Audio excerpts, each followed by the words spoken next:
ನಮಸ್ಕಾರ ಕೆಸಿಎನ್ ವಾರ್ತೆಗಳಿಗೆ ಸ್ವಾಗತ. ಮೊದಲಿಗೆ ಮುಖ್ಯಾಂಶಗಳು.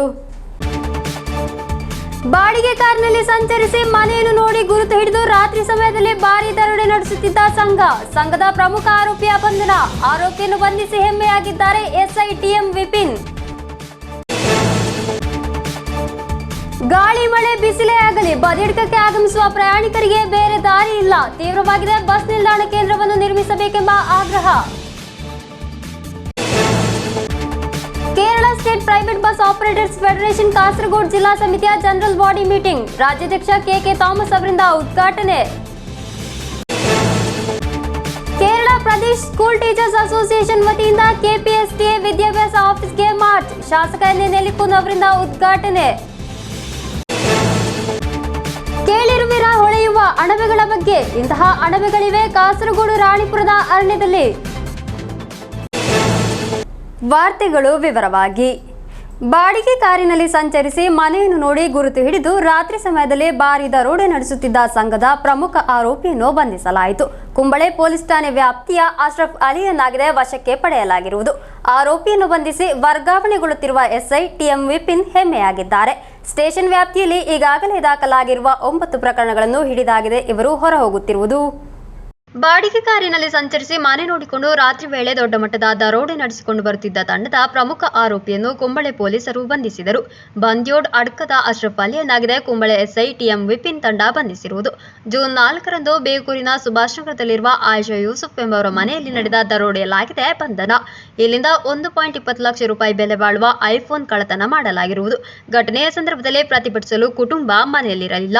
ಮನೆಯ ಬಾಗಿಲು ಒಡೆದು ಒಳಗೆ ಹೋಗಿ ಅಲಮಾರಿಯಿಂದ ಫೋನ್ ತೆಗೆದಿರುವುದು. ಘಟನೆಯಲ್ಲಿ ಪ್ರಕರಣ ದಾಖಲಿಸಿ ತನಿಖೆ ನಡೆಸುತ್ತಿದ್ದ ವೇಳೆಯಾಗಿದೆ ಆರೋಪಿ ವಶಕ್ಕೆ ಲಭಿಸಿರುವುದು. ಸಹ ಆರೋಪಿಗಳಾದ ಮಂಜೇಶ್ವರ ನಿವಾಸಿಯು ಕರ್ನಾಟಕದ ನಿವಾಸಿಗಳಾದ ಇಬ್ಬರನ್ನು ಪೊಲೀಸರು ತನಿಖೆ ನಡೆಸುತ್ತಿದ್ದಾರೆ. ಮಂಜೇಶ್ವರ, ಕುಂಬಳೆ, ಬದಿಯಡ್ಕ, ಕಾಸರಗೋಡು, ಸುಳ್ಯ ಮತ್ತು ಕೋಣಾಜೆ ಸೇರಿಸಿ ಹಲವಾರು ಪೊಲೀಸ್ ಠಾಣಾ ವ್ಯಾಪ್ತಿಯಲ್ಲಿ ಈ ತಂಡ ಹಲವು ದರೋಡೆಗಳನ್ನು ನಡೆಸಿದೆ ಎಂದು ಇನ್ನು ಹಲವು പ്രകരണಗಳು ഇത്യർത്ഥವಾಗಬೇಕಾಗಿದೆ ಎಂದು പോലീസರು ബഹിರಂഗപ്പെടുത്തിದ್ದಾರೆ. കേരളത്തിലും കർണാടകയിലുമായിട്ട് നിരവധി റോബറി കേസുകളിലെ പ്രതിയാണ് ഇന്ന് പിടിയിലായിട്ടുള്ള അഷ്റഫ് അലി. അപ്പോൾ കാറ് റെൻറ്റിനെടുത്ത ശേഷം രാത്രികാലങ്ങളിൽ പൂട്ടിക്കിടക്കുന്ന വീടുകൾ ബ്രേക്ക് ചെയ്യുന്നതാണ് ഇവരുടെ ഒരു മോഡസ് ഓപ്പറാൻഡി. അപ്പോൾ കാസർഗോഡ് ജില്ലയിൽ തന്നെ കുമ്പള, മഞ്ചേശ്വരം, ബേക്കൽ, വിദ്യാർത്ഥി സ്റ്റേഷനുകളിലെ തെളിയിക്കപ്പെടാത്ത നിരവധി കേസുകൾ ഡിറ്റക്ഷൻ ആയിട്ടുണ്ട്. കൂട്ടുപ്രതികളെക്കുറിച്ച് കൂടുതൽ വിവരങ്ങൾ പ്രതിനെ കസ്റ്റഡിയിലെടുത്ത ശേഷം മാത്രമേ നമുക്ക് റിവീൽ ചെയ്യാൻ സാധിക്കൂ. ಸಮರ್ಥವಾದ ಟೆಕ್ನಿಕ್ ಬಳಸಿ ಅಶ್ರಫ್ ಅಲಿಯನ್ನು ಪೊಲೀಸರು ಬಂಧಿಸಿದ್ದಾರೆ. ಬಾಡಿಗೆ ಕಾರಿನಲ್ಲಿಯೇ ರಾತ್ರಿ ದರೋಡೆಗೆ ಹೋಗುತ್ತಿದ್ದರು ಎಂದು ತನಿಖೆಯಲ್ಲಿ ಪತ್ತೆಯಾಗಿದೆ. ಬಂಧಿಸಲಾದ ಅಶ್ರಫ್ ಅಲಿಯನ್ನು ಶುಕ್ರವಾರ ರಾತ್ರಿಯೇ ಮ್ಯಾಜಿಸ್ಟ್ರೇಟ್ ಮುಂಭಾಗದಲ್ಲಿ ಹಾಜರುಪಡಿಸಲಾಯಿತು.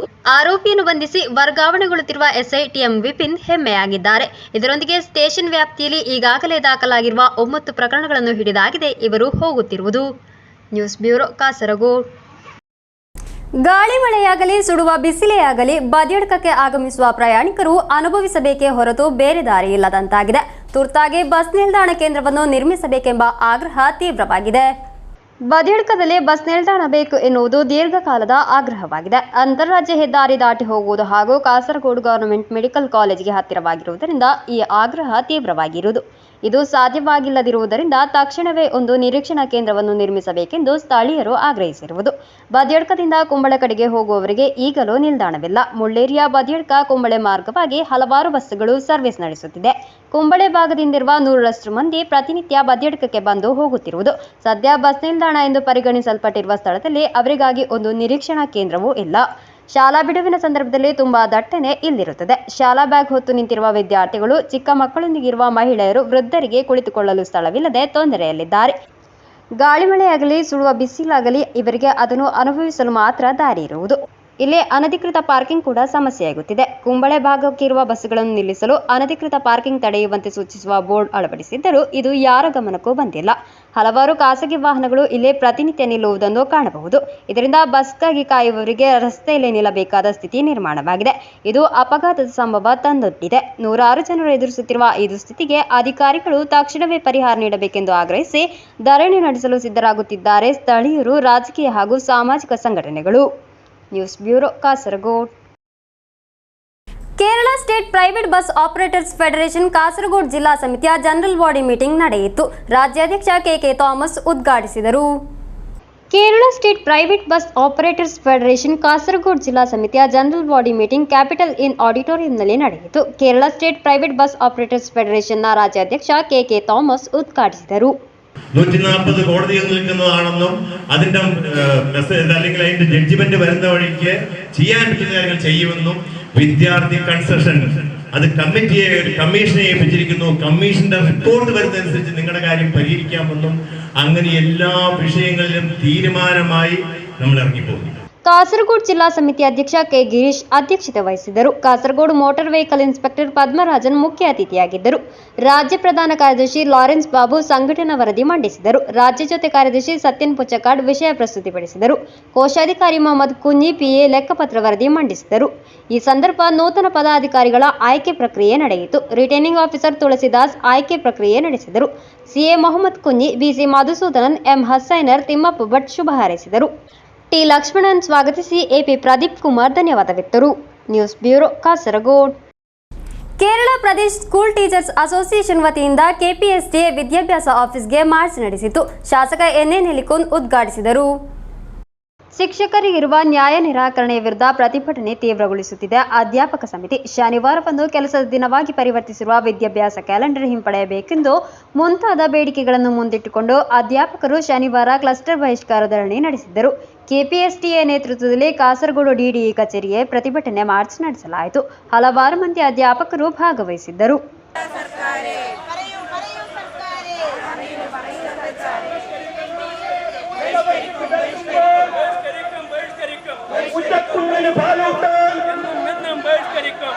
ಶಾಸಕ എൻ ನೆಲಿಕುನ್ മാർച്ച് അನ್ನು ഉദ്ഘാടിಸಿದರು. നമ്മുടെ ജില്ലയിൽ പ്രവർത്തിക്കുന്ന ചില സ്വകാര്യ വിദ്യാഭ്യാസ സ്ഥാപനങ്ങളിൽ ശനിയാഴ്ച ക്ലാസ് നടക്കുന്നുണ്ട്. എല്ലാ ശനിയാഴ്ചയല്ല, ചില ശനിയാഴ്ചകളിൽ ക്ലാസ് നടക്കുന്നുണ്ട്. പക്ഷേ അവിടെ ശനിയാഴ്ച കുട്ടികൾക്ക് മാഷന്മാർ പഠിപ്പിക്കുന്നില്ല. അതിന് പകരം എന്താണ് ചെയ്യുന്നത്? അവർ നീന്തൽ, സ്വിമ്മിങ്, ഓട്ടം, ജൂഡോ, അപ്പോൾ ഇതുപോലെയുള്ള അപ്പോൾ കുട്ടികൾക്ക് സാധാരണ കുട്ടികൾ ചെറിയ കുട്ടികളാകുമ്പോൾ ചെറിയ കുട്ടികൾക്ക് എപ്പോഴും രാവിലെ എണീക്കാൻ വലിയ ബുദ്ധിമുട്ടാണ്, വലിയ വിമുഖതയാണ്. ശനിയാഴ്ച ഈ കുട്ടികളുണ്ടല്ലോ നേരത്തെ എണീക്കും. എന്തുകൊണ്ടാണ്? സ്കൂളിൽ ഇതുപോലെയുള്ള പരിപാടിയാണ്. അപ്പോൾ അതാണ് ചെയ്യേണ്ടത്. പക്ഷെ നമ്മുടെ സർക്കാർ എന്താണ് ചെയ്യുന്നത്? നമ്മുടെ സർക്കാർ ഈ കുട്ടികളെ ഈ സർക്കാർ സ്ഥാപനങ്ങളിൽ നിന്നുള്ള അവരുടെ കൊഴിഞ്ഞുപോക്ക് തടയാനുള്ള ഒരു പരിപാടിയും ആവിഷ്കരിക്കുന്നില്ല. ಕೆಪಿಎಸ್ಟಿಎ ಜಿಲ್ಲಾಧ್ಯಕ್ಷ ಕೆವಿ ವಾಸುದೇವನ್ ನಂಬೂದಿರಿ ಅಧ್ಯಕ್ಷತೆ ವಹಿಸಿದ್ದರು. ರೆವೆನ್ಯೂ ಜಿಲ್ಲಾ ಕಾರ್ಯದರ್ಶಿ ಪಿಟಿ ಬೆನ್ನಿ ಸ್ವಾಗತಿಸಿದರು. ರಾಜ್ಯ ಕಾರ್ಯದರ್ಶಿ ಜಿಕೆ ಗಿರೀಶ್, ರಾಜ್ಯ ನಿರ್ವಾಹಕ ಸಮಿತಿ ಸದಸ್ಯರಾದ P Sasidharan, K Anil Kumar, Prashant Kanathur, Ashokan Kodoth, Yusuf Kottyodi, Swapna George ಮುಂತಾದವರು ಮಾತನಾಡಿದರು. ಜಿಲ್ಲಾ ಪದಾಧಿಕಾರಿಗಳಾದ CK Ajitha, T Rajesh Kumar, CM Varghese, Rajesh Kumar KV, Janardanan, K Sandhya, K Gopalakrishna ಮುಂತಾದವರು ಮಾರ್ಚ್ಗೆ ನೇತೃತ್ವ ನೀಡಿದರು. ಸರ್ಕಾರ ತನ್ನ ಹಠವನ್ನು ಬಿಟ್ಟು ಅಧ್ಯಾಪಕರಿಗೆ ನ್ಯಾಯ ಒದಗಿಸಬೇಕೆಂದು, ಸಾರ್ವಜನಿಕ ವಿದ್ಯಾಭ್ಯಾಸವನ್ನು ರಕ್ಷಿಸಬೇಕೆಂದು ಕೆಪಿಎಸ್ಟಿಎ ಆಗ್ರಹಿಸಿತು. News bureau Kasaragod. ಹೊಳೆಯುವ ಅಣಬೆಗಳ ಬಗ್ಗೆ ಕೇಳಿರುವಿರಾ? ಇಂತಹ ಅಣಬೆಗಳಿವೆ ಕಾಸರಗೋಡು ರಾಣಿಪುರದ ಅರಣ್ಯದಲ್ಲಿ. ಅರಣ್ಯ ಇಲಾಖೆ ನಡೆಸಿದ ಸಮೀಕ್ಷೆಯಲ್ಲಿ ಈ ಅಪರೂಪದ ಅಣಬೆಗಳು ಪತ್ತೆಯಾಗಿವೆ. ಇದಾಗಿದೆ ಆ ಅಣಬೆಗಳು. ರಾತ್ರಿಯಲ್ಲಿ ಹಸಿರು ಬೆಳಕನ್ನು ಹೊರಸೂಸುವ ಬಯೋಲುಮಿನೆಸೆಂಟ್ ಅಣಬೆಗಳು. ವೈಜ್ಞಾನಿಕ ಹೆಸರು ಫೈಲೋಬೊಲೆಟಿಸ್ ಮ್ಯಾನಿಪುಲರಿಸ್. ಎಲೆಕ್ಟ್ರಿಕ್ ಅಣಬೆಗಳು ಎಂದು ಕರೆಯಲಾಗುತ್ತದೆ. ರಾಸಾಯನಿಕ ಕ್ರಿಯೆಯ ಮೂಲಕ ಬೆಳಕನ್ನು ಉತ್ಪಾದಿಸುವ ಈ ಅಣಬೆಗಳು ಅತಿ ಅಪೂರ್ವವಾಗಿದೆ. ಕಾಸರಗೋಡು ರಾಣಿಪುರದ ಅರಣ್ಯ ವಲಯದಲ್ಲಿ ಕೇರಳ ಅರಣ್ಯ ಇಲಾಖೆ ಹಾಗೂ ಮಶ್ರೂಮ್ಸ್ ಆಫ್ ಇಂಡಿಯಾ ಕಮ್ಯುನಿಟಿ ಸೇರಿ ನಡೆಸಿದ ಸಮೀಕ್ಷೆಯಲ್ಲಾಗಿದೆ ಪತ್ತೆ ಮಾಡಿರುವುದು. ಸುಮಾರು 50 ಜಾತಿಯ ಅಣಬೆಗಳನ್ನು ರಾಣಿಪುರದ ಸಮೀಕ್ಷೆಯಲ್ಲಿ ದಾಖಲಿಸಿರುವುದು. ಬಣ್ಣ ಮತ್ತು ಆಕಾರದಲ್ಲಿ ವಿಭಿನ್ನವಾಗಿದೆ. ತಿನ್ನಬಹುದಾದ ಮತ್ತು ತಿನ್ನಲಾಗದ ಅಣಬೆಗಳು. ಟೊಮ್ಯಾಟೊ ಆಕಾರದಲ್ಲಿರುವ ಟೊಮ್ಯಾಟೊ ಮಶ್ರೂಮ್, ಹೂವಿನಂತಹ ಪೊರೇನಿಯಾ നാഗര ಹೊಲೆನ್ಸಿಸ್, ಗಿಳಿಗೂಡಿನ ಆಕಾರದ ಸಿಯತಸ್ അണബെಗಳು ഇವೆ. കാസർഗോഡ് ജില്ലയിലെ ഏറ്റവും പ്രധാനപ്പെട്ട ഒരു ജൈവവൈവിധ്യ മേഖലയാണ് ഈ റാണിപുരം. അപ്പോൾ അവിടെ നമ്മൾ നേരത്തെ ഉരകങ്ങളുടെയും പക്ഷികളുടെയൊക്കെ സർവേ നടത്തിയിട്ടുണ്ട്. അപ്പോൾ ഇത്രയും കൂണുകളെ പറ്റിയുള്ള അധികം പഠനങ്ങളൊന്നും ഇവിടെ നടന്നിട്ടില്ല. അപ്പോൾ ഈ മഴക്കാലമായപ്പം ഈ പരിസ്ഥിതി ദിനത്തിൻ്റെ ഭാഗമായിക്കൊണ്ട് നമ്മളൊരു കുറച്ച് എക്സ്പെർട്സിനെ വിളിച്ചുകൊണ്ട് നടത്തിയതാണ്. അപ്പോൾ അന്നത്തെ സർവേയിൽ ഏകദേശം 50ഓളം സ്പീഷീസുകൾ നമ്മൾ കണ്ടെത്തിയിട്ടുണ്ട്. അതിൽ ഏറ്റവും പ്രധാനപ്പെട്ടതാണ് ഈ ബയോലൂമിനസെൻ്റ് ആയിട്ടുള്ള ജൈവദീപ്. ಅಣಬೆಗಳ ಪರಾಗಸ್ಪರ್ಶದ ಸುಂದರ ದೃಶ್ಯವನ್ನು ಸಮೀಕ್ಷಾ ತಂಡ ಸೆರೆ ಹಿಡಿದಿದೆ. ಸಮೀಕ್ಷೆಯನ್ನು ಇನ್ನಷ್ಟು ಭಾಗಗಳಿಗೆ ವಿಸ್ತರಿಸಲು ಅಧಿಕಾರಿಗಳು ನಿರ್ಧರಿಸಿದ್ದಾರೆ. News bureau, Kasaragod. Kerala hotel and restaurant association Kasaragod ಜಿಲ್ಲೆ ಏಕದಿನ ನಾಯಕತ್ವ ತರಬೇತಿ ತರಗತಿ ಆಯೋಜಿಸಿತು. ರಾಜ್ಯಾಧ್ಯಕ್ಷ ಜಿ ಜಯಪಾಲ್ ಉದ್ಘಾಟಿಸಿದರು. Kerala hotel and restaurant association Kasaragod ಜಿಲ್ಲೆ ಏಕದಿನ ನಾಯಕತ್ವ ತರಬೇತಿ ತರಗತಿ ಆಯೋಜಿಸಿತು. ರಾಜ್ಯ ಅಧ್ಯಕ್ಷ ಜಿ ಜಯಪಾಲ್ ಉದ್ಘಾಟಿಸಿದರು. ഈ ജില്ലയുടെ പ്രവർത്തനം കേരളത്തിലെ മറ്റ് ജില്ലകൾക്ക് മാതൃകയാകാവുന്ന ഒരു പ്രവർത്തനമായിട്ട് മാറ്റി. ഇന്ന് നാരായണ പൂജാരി, ബിജു ഗസാരി, മറ്റുള്ള എതിർപ്പ് എല്ലാം അടക്കം അത് കേരളത്തിലെ മറ്റ് 13 ജില്ലകൾക്കും അസൂയാത്മകമായ ഒരു പ്രവർത്തനം നടത്തുന്ന ജില്ലയായിട്ട് മാറ്റിയെന്ന് എനിക്ക് അഭിമാനത്തോടുകൂടി പറയാൻ കഴിയും. ಜಿಲ್ಲಾ ಅಧ್ಯಕ್ಷ ನಾರಾಯಣ ಪೂಜಾರಿ ಅಧ್ಯಕ್ಷತೆ ವಹಿಸಿದ್ದರು. ಒಂದು ದಿನದ ಶಿಬಿರದಲ್ಲಿ ನಾಯಕತ್ವ ತರಬೇತಿ ತರಗತಿ ಜೆಸಿಐ ತರಬೇತುದಾರ ರಾಜೇಶ್ ಕೋಟೆಕಣಿ ನಡೆಸಿಕೊಟ್ಟರು. ಜಿಲ್ಲಾ ಮಟ್ಟದ ಹೈಜೀನ್ ಮಾನಿಟರಿಂಗ್ ಉದ್ಘಾಟನೆ ಆಹಾರ ಸುರಕ್ಷತಾ ಸಹಾಯಕ ಆಯುಕ್ತ ವಿನೋದ್ ಕುಮಾರ್ ಉದ್ಘಾಟಿಸಿದರು. ಸಂಘಟನೆಯ ಸಂವಿಧಾನದ ಕುರಿತು ರಾಜ್ಯ ಕಾರ್ಯ ಅಧ್ಯಕ್ಷ ಬಿಜುಲಾಲ್ ವಿವರಿಸಿದರು. ರಾಜ್ಯ ಉಪಾಧ್ಯಕ್ಷ ಸುಗುಣನ್ ಹೋಟೆಲ್ ವಲಯ ಎದುರಿಸುತ್ತಿರುವ ತೊಂದರೆ ಹಾಗೂ ಪರಿಹಾರ ಉಪಾಯಗಳ ಕುರಿತು ವಿವರಿಸಿದರು. ರಾಜ್ಯ ಕಾರ್ಯದರ್ಶಿ ಮೊಹಮ್ಮದ್ ಗಜಲಿ ಮುಖ್ಯ ಅತಿಥಿಯಾಗಿದ್ದರು. ರಕ್ಷಾಧಿಕಾರಿ ಅಬ್ದುಲ್ಲಾ ತಾಜ್, ಕಾರ್ಯಾಧ್ಯಕ್ಷ ಪ್ರಕಾಶನ್, ಸುರಕ್ಷಾ ಯೋಜನೆಯ ಚೇರ್ಮನ್ ರಾಜನ್, ಸತ್ಯನ್ ಇರಿಯಣ್ಣಿ ಶುಭ ಹಾರೈಸಿದರು. ಜಿಲ್ಲಾ ಕಾರ್ಯದರ್ಶಿ ಬಿಜು ಚುಡಿಕರ ಸ್ವಾಗತಿಸಿ ಜಿಲ್ಲಾ ಕೋಶಾಧಿಕಾರಿ ರಘುವೀರ್ ಪೈ ಧನ್ಯವಾದವಿತ್ತರು. ಜಿಲ್ಲೆಯ 22 ಘಟಕದ ಪದಾಧಿಕಾರಿಗಳು ಶಿಬಿರದಲ್ಲಿ ಭಾಗವಹಿಸಿದ್ದರು. News bureau, Kasaragod. Kerala police association 35ನೇ ಕಾಸರಗೋಡು ಜಿಲ್ಲಾ ಸಮ್ಮೇಳನದ ಅಂಗವಾಗಿ ವಿವಿಧ ಪೂರಕ ಚಟುವಟಿಕೆಗಳು ಮತ್ತು ಸೇವೆಗಳೊಂದಿಗೆ ಜನರನ್ನು ತಲುಪುತ್ತಿದೆ. ಸ್ಥಳೀಯ ರೈತರೊಂದಿಗೆ ಕೊಡಕಾಡ್ ಬಯಲ್ನಲ್ಲಿ ನಡೆಸಿದ ಕೊಯ್ಲೋತ್ಸವ ನೀಲೇಶ್ವರ ಬ್ಲಾಕ್ ಪಂಚಾಯತ್ ಅಧ್ಯಕ್ಷ ಮಾಧವನ್ ಮಣಿಯೇರ ಉದ್ಘಾಟಿಸಿದರು. ಭಾರೀ ಮಳೆಯಲ್ಲಿ ಕೃಷಿ ಆರಂಭ ದಿನದಂದು ರೈತರೊಂದಿಗೆ ಕೊಡಕಾಡ್ ಬಯಲ್ನಲ್ಲಿ ನಡೆದ കൃഷി ആരംഭವನ್ನು നീലേശ്വര ബ്ലോക്ക് പഞ്ചായത്ത് അധ്യക്ഷ മാധവൻ മണിയേര ഉദ്ഘാടിಸಿದರು. ഞാൻ മനസ്സിലാക്കിയിടത്തോളം കേരള പോലീസ് അസോസിയേഷന്റെ ചരിത്രത്തിൽ ആദ്യമായിട്ടാണ് ഈ കാസർഗോഡ് ജില്ലയിൽ അതും ഒരു ഗ്രാമത്തിൽ വെച്ച് ഒരു സമ്മേളനം നടത്തി അനുബന്ധമായി ഒത്തിരി ചടങ്ങുകൾ സംഘടിപ്പിക്കുന്നത്. ಪೊಲೀಸ್ ಅಸೋಸಿಯೇಷನ್ ಜಿಲ್ಲಾ ಖಜಾಂಚಿ ಪಿವಿ ಸುದೀಶ್ ಅಧ್ಯಕ್ಷತೆ ವಹಿಸಿದ್ದರು. ಪೊಲೀಸ್ ಇನ್ಸ್ಪೆಕ್ಟರ್ಗಳಾದ ಕೆ ಸಲೀಂ, ಕೆವಿ ಉಮೇಶನ್, ಗ್ರಾಮ ಪಂಚಾಯಿತಿ ಸ್ಥಾಯಿ ಸಮಿತಿ ಅಧ್ಯಕ್ಷ KV Vijayan, AP Suresh, KV Rajesh, T Sujith ಮಾತನಾಡಿದರು. ಚೆರ್ವತ್ತೂರು ಕನ್ನಡಿಪಾರ ಕೊಡಕಾಡ್ ಬ್ಯಾಂಕ್ ಸಭಾಂಗಣದಲ್ಲಾಗಿದೆ. ಜುಲೈ 10ರಂದು ಪೊಲೀಸ್ ಅಸೋಸಿಯೇಷನ್ ಕಾಸರಗೋಡು ಜಿಲ್ಲಾ ಸಮ್ಮೇಳನ ನಡೆಯುವುದು. News bureau, Cheruvathur. ಕಾಸರಗೋಡು ನೀಲೇಶ್ವರಂ ಪೂವಾಲಂಗೈ ಶಾಸ್ತಮಂಗಲ ತಪ್ಪನ್ ಶಿವಕ್ಷೇತ್ರದ ಕೆರೆಯಾಗಿದೆ ನಾಡಿನ ವಿಶೇಷತೆ. ವಿನೀಶ್ ಎಂಬ ಯುವಕ 1 ವರ್ಷ ತೆಗೆದುಕೊಂಡು ಒಬ್ಬರೇ ಕೆರೆ ನಿರ್ಮಿಸಿರುವುದು. 1 ಲಕ್ಷ ಕೆಂಪು ಕಲ್ಲುಗಳಿಂದ ಸುಂದರವಾದ ಕೆರೆಯನ್ನು ನಿರ್ಮಿಸಿ ದೇವಸ್ಥಾನಕ್ಕೆ ಹಸ್ತಾಂತರಿಸಿದ್ದಾರೆ ನೀಲೇಶ್ವರ ಕಾರ್ಯಂಗೋಡ್ ಚಾತಮತ್ ನಿವಾಸಿ 39 ವರ್ಷದ ವಿಕೆ ವಿನೇಶ್. ಕ್ಷೇತ್ರ ಸಮಿತಿಯ ಸೂಚನೆಯಂತೆ ಕಳೆದ ವರ್ಷ ಕೈಗೆತ್ತಿಕೊಂಡ ಕಾರ್ಯವನ್ನು ಯಶಸ್ವಿಯಾಗಿ ಮುಗಿಸಿದ ಸಂಭ್ರಮದಲ್ಲಿದ್ದಾರೆ ಈ ಯುವಕ. ಕಲ್ಲು ಕೆತ್ತಿ ನಯಗೊಳಿಸಲು ಮಾತ್ರವಾಗಿದ್ದರೂ ಸಹಾಯಕರು. ಕಲ್ಲು ಹಾಕಲು ಸಿಮೆಂಟ್ ಮರಳು ಬಳಸದಿರುವುದು ವಿಶೇಷತೆ. ಕೆರೆಗೆ ಸುಮಾರು 100 ಮೆಟ್ಟಿಲುಗಳಿವೆ. 65 ಮೀಟರ್ ಉದ್ದ, 45 ಮೀಟರ್ ಅಗಲ. ಕಲ್ಲು ಕಟ್ಟುವ ಕಾರ್ಮಿಕರಾದ ವಿನೀಶ್ ಕೆರೆ ನಿರ್ಮಿಸಿರುವುದು ಇದೇ ಮೊದಲು. ಸ್ವಯಂ ಪಡೆದ ಜ್ಞಾನದ ಮೇಲೆ ಈ ಯುವಕನ ನಿರ್ಮಾಣ. ಕ್ಷೇತ್ರ ಸಮಿತಿಯವರು ವಹಿಸಿಕೊಟ್ಟ ಕೆಲಸವನ್ನು ಮನೋಹರವಾಗಿ ಮುಗಿಸಿರುವುದಕ್ಕೆ ಖುಷಿಯಲ್ಲಿದ್ದಾರೆ ವಿನೀಶ್. ശ്രീ ശാസ്തമംഗലത്തപ്പം ശിവക്ഷേത്രത്തിലെ അമ്പലത്തിലെ ഭാരവാഹികളും കമ്മിറ്റിക്കാരും എന്നെ കഴിഞ്ഞ വർഷമല്ല അതിൻ്റെ മുമ്പത്തെ വർഷം പണി ഏൽപ്പിച്ചു. ഞാൻ ആ വിശ്വസ്തയോടെ ആ പണി പൂർത്തീകരിച്ചു. 1 വർഷം കൊണ്ട് ഏകദേശം 1 ലക്ഷത്തോളം കല്ല് ഇതിന് വേണ്ടി വന്നു. അതെല്ലാം ഈ നമ്മുടെ കാസർഗോഡൻ കല്ലുകളാണ് ഉപയോഗിച്ചത്.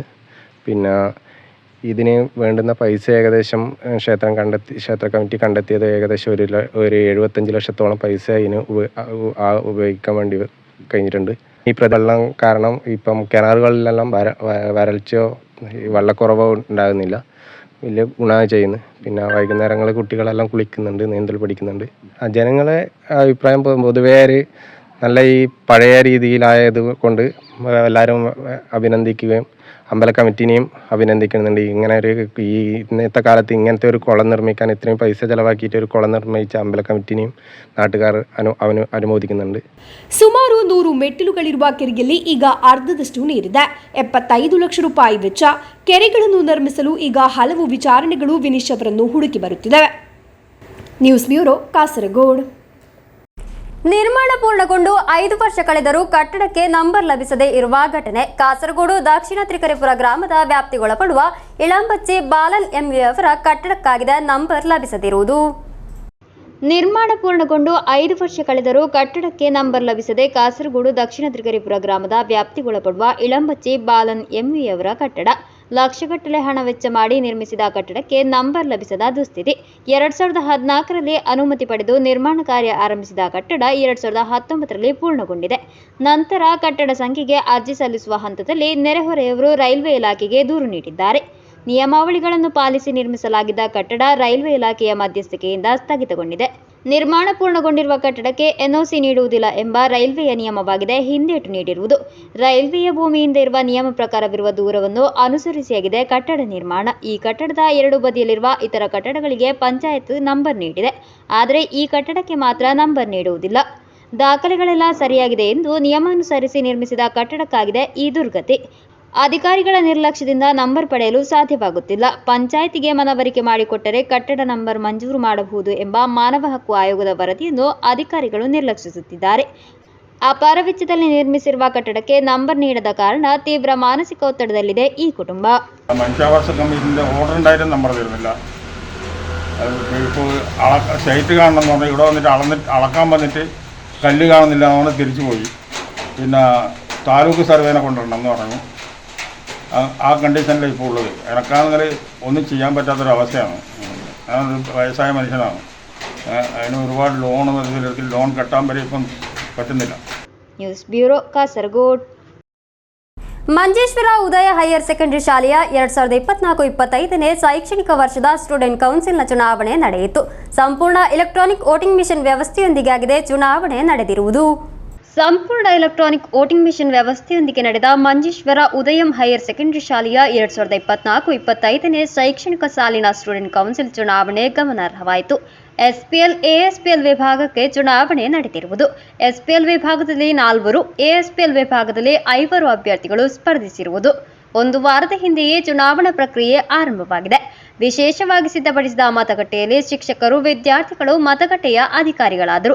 ಆಧಾರ್ ಕಾರ್ಡ್ ಉಪಯೋಗಿಸಿ ವಿದ್ಯಾರ್ಥಿಗಳು ತಮ್ಮ ಮತದಾನದ ಹಕ್ಕನ್ನು ವಿನಿಯೋಗಿಸಿದರು. ಮತದಾನದ ವೇಳೆ ಯಂತ್ರದಿಂದ ಬೀಪ್ ಶಬ್ದ ಸೇರಿದಂತೆ ವಿವಿಧ ವ್ಯವಸ್ಥೆಗಳು ಇದ್ದವು. ചുനാവണೆ വിദ്യാർത്ഥിಗಳಿಗೆ വിശിഷ്ട അനുഭവವಾಗಿ ബദലാಯಿತು. കാസർഗോഡ് ജില്ലയിൽ തന്നെ ആദ്യമായിട്ടാണ് ഇങ്ങനെയൊരു സാങ്കേതിക വിദ്യ ഉപയോഗിച്ച് വോട്ട് നടക്കുന്നത്. School vote. എനിക്ക് ഇതിൽ നിന്നുണ്ടായ എക്സ്പീരിയൻസ് എന്ന് വെച്ചാൽ ഇത് നമുക്ക് എങ്ങനെയാണ് എലക്ഷൻ നടക്കുന്നതെന്നും അതിനുവേണ്ടി എന്തൊക്കെ ചെയ്യണമെന്നും എനിക്ക് മനസ്സിലായി. Has undergone a digital election system for the first time. Most of the students, including myself, have now understood how the real elections takes place. Thank you to the school administration for this opportunity. And I hope everyone will choose a good leader. ಶಾಲಾ ಮುಖ್ಯೋಪಾಧ್ಯಾಯ Gerald Ivan Crasta, father Santhosh D'Souza ಹಾಗೂ father Anil Ivan Fernandes ಅವರ ಮಾರ್ಗದರ್ಶನದಲ್ಲಾಗಿತ್ತು ಮತದಾನ ನಡೆದಿರುವುದು. Abdul Rehman Udyavar, news bureau, Manjeshwar.